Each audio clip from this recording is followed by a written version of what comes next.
महसूल मंत्री चंद्रशेखर बावनकुले ने स्पष्ट कहा है कि लाडली बहन योजना आने वाले 5 सालों तक जारी रहेगी। उन्होंने कहा कि यह चुनाव सिर्फ उम्मीदवार चुनने का नहीं बल्कि प्रधानमंत्री नरेंद्र मोदी की योजना को आम नागरिकों तक पहुंचाने का है। साथ ही 32,000 करोड़ रुपए की निधि से शुरू की गई यह योजना महिलाओं को आर्थिक मदद देने का माध्यम है और इसे पूरी तरह लागू रखा जाएगा। बावनकुले ने यह बयान कोल्हापुर में आयोजित चुनाव प्रचार सभा के दौरान दिया।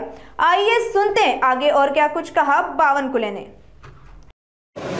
पदाधिकारी खाली बसलेले आहे, मला सहभागी नसता इथून जर नाही गेलो तर शिरूर आणि पुणे या दोन बैठकी होणार नाही।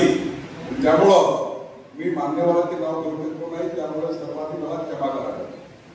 बंधुभगिनींनो, 2 तारखेची निवडणूक ही निवडणूक या ठिकाणी धरणीची, धनंजयची, प्रकाश आवाडेची, राहुल आवाडेची, मित्रेकरची आपल्या नशिबाची नाही आहे। ही निवडणूक या ठिकाणी आपले मंगलजी माडगे यांच्या नशिबाची नाही आहे। तर ही निवडणूक माननीय पंतप्रधान नरेंद्र मोदीजी केंद्राच्या सरकारच्या 55 योजना भोपळीमध्ये आणणारी निवडणूक आहे।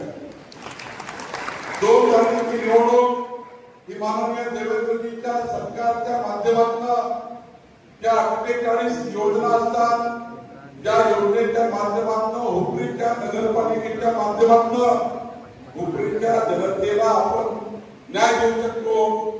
त्या 48 योजना करता, मध्यमवर्गीयाकरता, शेतकरी शेतमजुराकरता, अंध अपंग निराश्रित व्यक्ती करता आपण देऊ शकतो। या नगरपालिकेच्या माध्यमातून या योजनांची निवडणूक आहे। बंधू भगिनींनो, 124 योजना ज्या नगरपालिकेचे नगराध्यक्ष मंगल माडगे आपल्याला पुढचे 5 वर्ष देतील, या योजनांची निवडणूक आहे। आणि म्हणून 2 तारखेच्या निवडणुकीमध्ये भारतीय जनता पार्टी, शिवसेना, करारी आणि आपल्या या ठिकाणी माननीय विनयरावजी गोरे आमच्या अशोकराव मानेजी बसले आहेत। आमच्या या युतीमध्ये अशी ही निवडणूक आहे।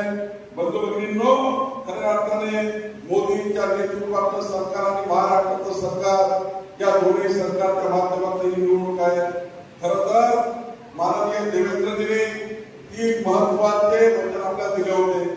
आपलं सरकार आलं तर आपण 32,000 कोटी रुपये खर्च करून मध्य प्रदेश, छत्तीसगड मध्ये 25 वर्षापासून जशी लाडकी बहीण योजना मजबूत झाली तशी महाराष्ट्रामध्ये 32,000 कोटी रुपये देऊन आमच्या 2.5 कोटी लाडक्या बहिणीची योजना मी मजबूत करून तिला पुढे नेऊ आणि पुढचे 5 वर्ष आमच्या लाडक्या बहिणीची योजना सुरू राहील।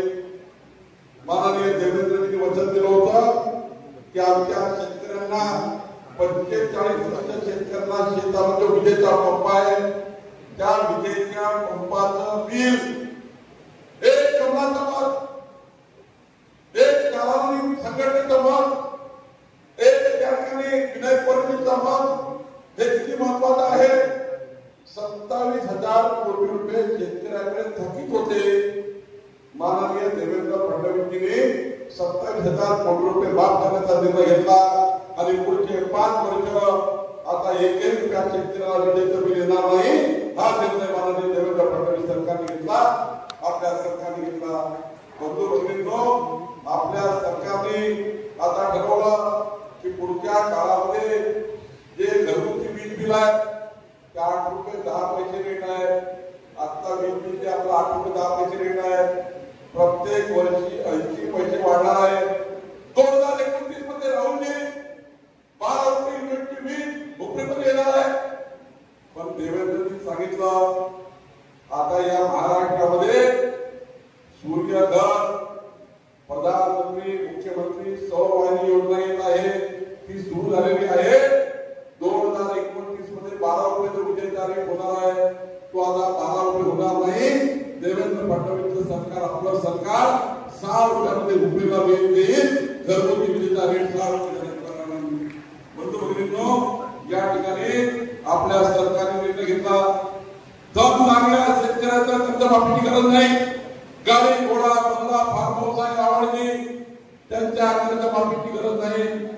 पण 40 वर्ष शेतामध्ये राबतोय, 40 वर्ष कर्ज जात नाही, व्याजावर चक्रवाढ आहे.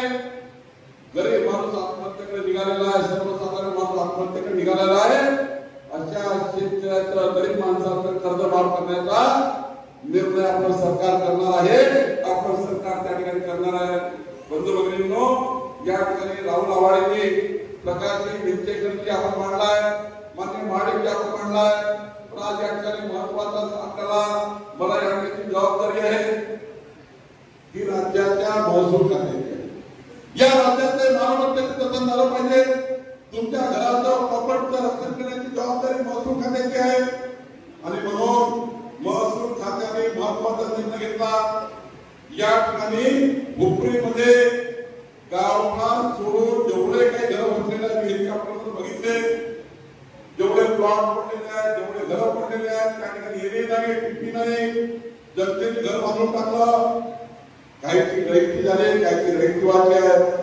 या राज्यातले 60 लाख परिवार असे आहेत जे गावठाणाच्या बाहेर प्लॉट होऊन राहतात, त्यांचे घर कायदेशीर नाही. पण 4 तारखेला आपण अध्यादेश काढला. या महाराष्ट्रातले हुपरीतले 60 लाख परिवारांचे घर कायदेशीर करून त्या घरांना सांभाळा देण्याचा निर्णय, प्रॉपर्टी कार्ड देण्याचा निर्णय आपल्या सरकारने केला. बंधू भगिनींनो, आपल्या सरकारने आता शेतकऱ्याच्या शेतीच्या रस्त्याकरता किमान 12 फुटाचा रस्ता असला पाहिजे. आणि किमान 12 फुटापासून सरकारी जागा जेवढा असेल तेवढा हा रस्ता करून मुख्यमंत्री बळीराजा पांढर रस्ते योजनेच्या माध्यमातून या महाराष्ट्रातील सर्व पांढर रस्ते बांधकामाचा निर्णय करण्याचा आपण या ठिकाणी निर्णय करणार आहोत. राहुलजी, अशोकराव, तुमच्या मतदारसंघात जेवढे शेत रस्ते आहेत त्या सर्व शेतकऱ्यांना मुख्यमंत्री बळीराजा पांढर रस्ते योजना आपण करणार आहे. बंधू भगिनींनो, एक मत तुम्ही कमळाला दिलं, आपलं सरकार आलं, आपल्या सरकारने निर्णय घेतला.